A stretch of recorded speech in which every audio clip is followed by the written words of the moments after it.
Welcome to the Explainer, everyone.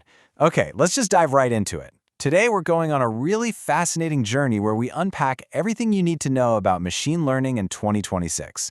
This field has evolved so rapidly over the last couple of years that it's just no longer a buzzword floating around Silicon Valley. It's actively reshaping how we work, how we heal, and how we make decisions. So today, we're going to clear up the confusion and look at what is actually happening on the ground. We've got a highly structured roadmap for this one. We'll start with what ML actually is, map out AI versus ML versus DL, check out the 2026 Python toolkit, dive into 7 macro trends, and then finish up with a high-stakes look at ML in clinical trials. All right, Section 1. What actually is ML? Let's start with a surprisingly common source of confusion. Imagine you're wrapping up your day, you check your phone, and you receive a casual text message that just says, "Good night, ML." Now, depending entirely on who sent that to you, it can mean completely different things. And honestly, this causes some pretty funny misunderstandings these days. If you're texting a partner, it might mean much love. If you're talking to a hardcore gamer, they're definitely talking about Mobile Legends. And if you happen to be hanging out in a chemistry lab, well, that's milliliters. But for us here in the tech world, we are strictly talking about machine learning. Context really is everything. So as a quick refresher, machine learning isn't about an exhausted programmer sitting there writing out thousands of fixed if-then rules.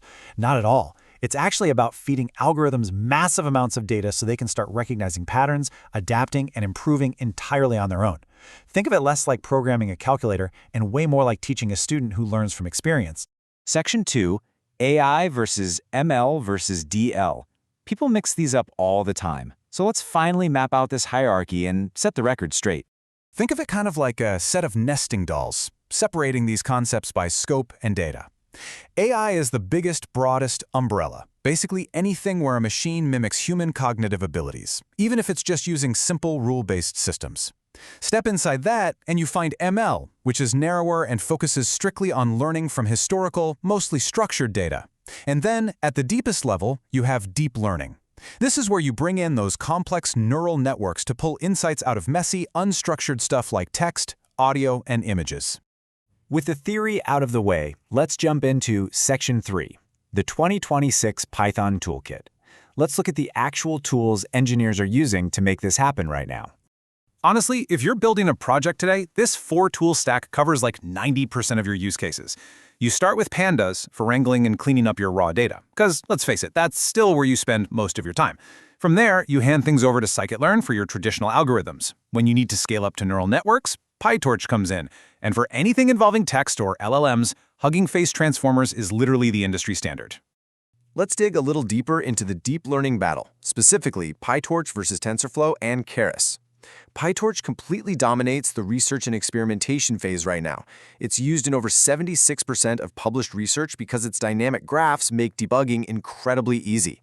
But TensorFlow and Keras remain the absolute powerhouse when it comes to actually deploying those models out into the real world, like to mobile devices, web browsers, or Google's TPU hardware. It's the classic tale of research versus production. Ultimately, the shape of your data always dictates your tool. If you're staring at a giant database or structured tables, don't overcomplicate it by jumping to deep learning right away. A tool like XGBoost is an absolute beast for that, consistently crushing it in Kaggle competitions for tabular data. But the second you switch to unstructured human language or fine-tuning massive models, you reach for Hugging Face.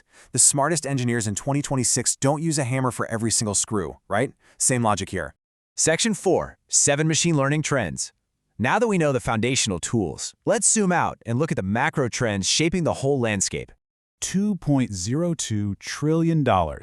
Just let that staggering figure sink in for a second. That is the projected global AI spend by 2026. It completely proves that ML is no longer just an experimental dashboard feature sitting on the side. It is deeply, deeply embedded into core business operations and the global economy. So where is all that capital flowing? Well, we're shifting from systems that passively predict things toward agentic AI that actually makes decisions and takes action independently. We're seeing generative AI become just standard infrastructure and models moving to the edge to run locally with zero latency. And, absolutely crucial here, because these models are making bigger decisions, there is massive demand for explainable AI or XAI. We literally need to know exactly why the machine made its choice. This brings us to a really fascinating architectural shift. Having the biggest model is no longer the ultimate flex. A couple of years ago, everyone wanted massive large language models. Today, the industry is rapidly pivoting towards small language models, or SLMs. They are domain-specific, way cheaper to run, blazingly fast, and highly accurate for narrow tasks. At the end of the day, businesses want maximum ROI, not a massive cloud computing bill. Section 5. ML in clinical trials. To really see these trends and tools in action, let's zoom all the way in on a truly life-saving application. We all know clinical trials can be notoriously slow, but ML is drastically accelerating the entire pipeline. First up, predictive models scan electronic health records to instantly find perfect patient matches. Once the trial actually begins, AI steps in to monitor patients in real time and detect any adverse events.